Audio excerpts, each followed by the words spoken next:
Ya, sebab ada juga permasalahan yang mungkin saja kadang-kadang dimasukkan dalam misalnya kajian fikih. Misalnya apa? Bab tentang sholat, tentang puasa, tentang zakat, tentang haji. Itu kan biasanya dibahas dalam bab fikih, bukan dalam bab akidah. Jadi untuk membedakan mana akidah, mana fikih, kalau akidah itu permasalahan dasarnya adalah keyakinan.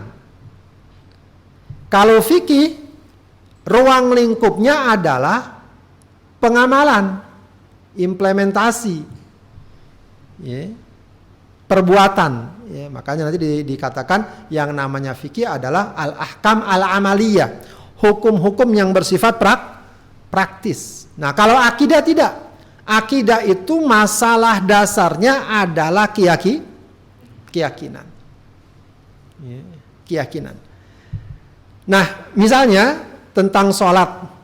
Ya, sholat biasanya dibahas dalam kajian fikih. Tapi sebetulnya di sana ada nilai akidahnya. Misalnya apa?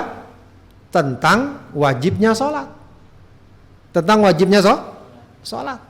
Bahwa sholat 5 waktu wajib bagi setiap muslim. Apakah ada ulama atau ada kaum muslimin yang diakui pendapatnya yang mengatakan sholat 5 waktu tidak wajib? Ada nggak? Tidak ada. Kenapa? Karena memang ayatnya jelas, hadisnya jelas. Para ulama pun jelas menyimpulkannya. Sholat 5 waktu wajib. Nah, ini jadi akidah. Artinya apa? Kalau ada orang mengatakan, oh bagi saya sholat 5 waktu tidak wajib. Nah itu bermasalah bagi akidah. Paham nggak? Walaupun dia melakukan. Ya, walaupun dia melakukan. Dia sholat. Tapi dia nggak meyakini bahwa sholat itu wajib. Ini problem. Problem. Ya, meskipun kita nggak ingin membandingkan. Jelas buruk ya misalnya kalau ada orang nggak sholat. Tapi dia masih meyakini sholat itu wajib. Dia malas aja nih. Masih mending sebenarnya. Betul, masih mending. Ya, masih mending. Atau kebalikannya. Ya. Zina dalam Islam. Ada nggak ulama yang bilang zina itu halal?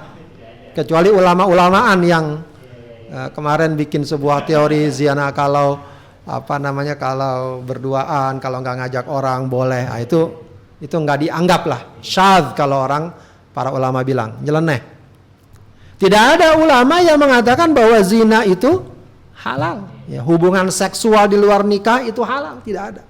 Ya kalau dulu memang ada terhadap budak, iya, tapi sudah tidak ada budak berarti nggak ada lagi peluang kecuali dengan pernikahan. Begitu ya. Artinya apa? Perbuatan zina ya, secara fikih dikategorikan sebagai apa? Dosa besar.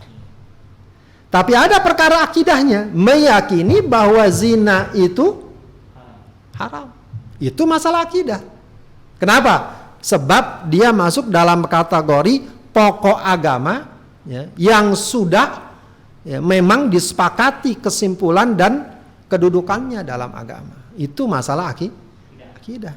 Sehingga tadi kebalikannya, ada orang berzina tapi dia tetap meyakini zina itu haram dan dia mungkin takut, malu, nggak enak, menyesal, dia bertobat. Lebih baik daripada ada orang nggak berzina tapi dia tidak meyakini zina itu haram. Dia bilang zina halal. Tapi saya nggak berzina, itu nggak membantu dia. Ya.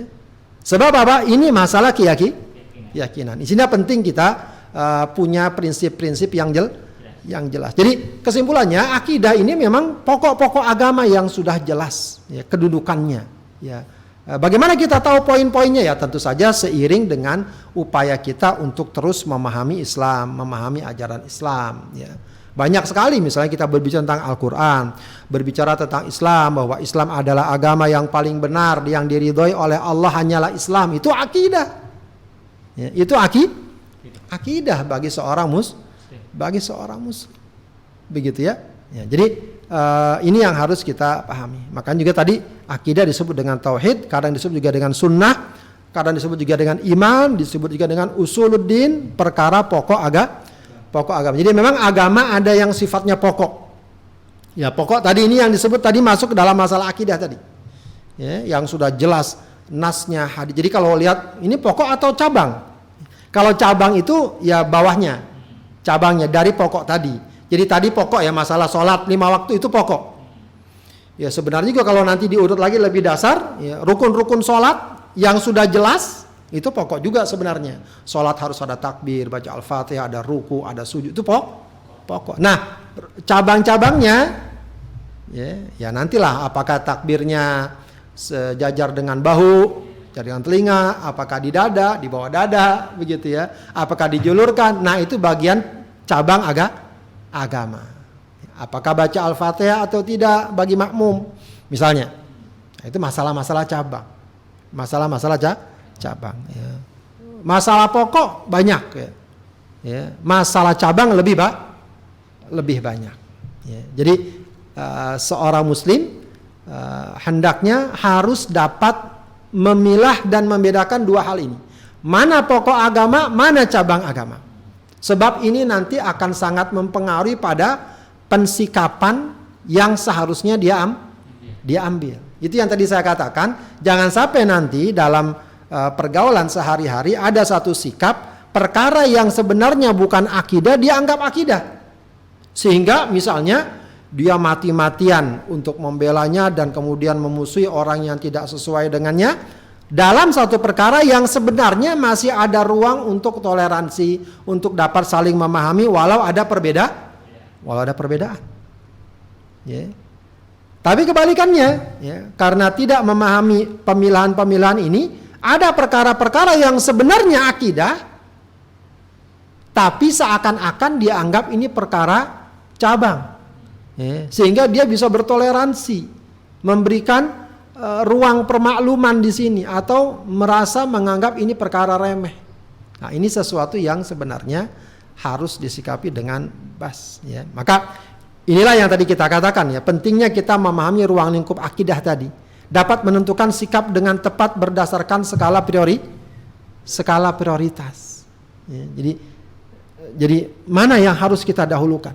Ya, kalau kita lihat misalnya ya, anak kita atau siapa ada ungkapan saya ragu nih Islam benar atau tidak. Nah itu harusnya ada prioritas. Nah ini berarti harus diupayakan bagaimana agar dia tumbuh dengan keyakinan ya, bahwa Islam itu adalah agama yang paling Allah ridhoi atau yang satu-satunya yang Allah ridhoi. Ya dikasihkanlah argumennya, dikasihkanlah dalilnya, diajaklah dia dialog dan seterusnya. Begitu ya. Sebab apa? Itu masalah utama.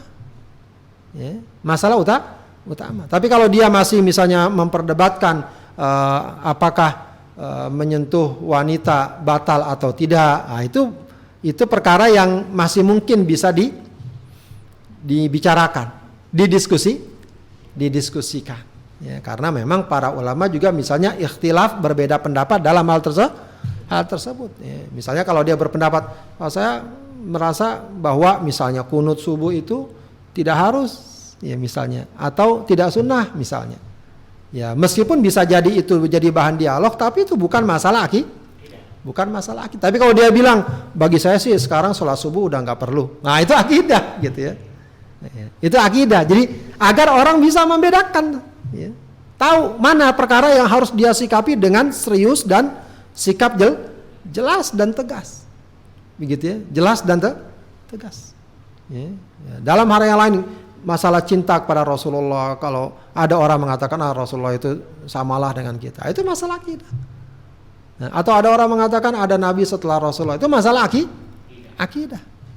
Ya, itu masalah akidah. Jadi harus ada pensikapan yang tepat dalam hal ini.